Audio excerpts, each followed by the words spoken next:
Today I'm going to show you how to create the star wing paper plane.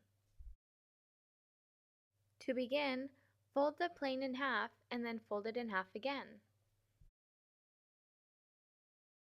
Now open the sheet back up, and now take the right corner and fold it down to the bottom center of the rectangle shape, and then repeat with the other side.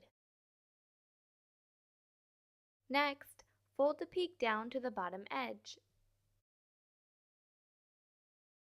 Again, fold each corner down to the bottom center of each side. And now fold the plane in half.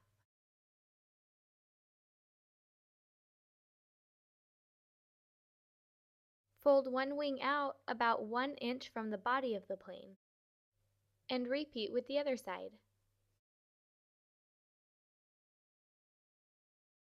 And finally, fold the ends of each wing up about 1/2 inch.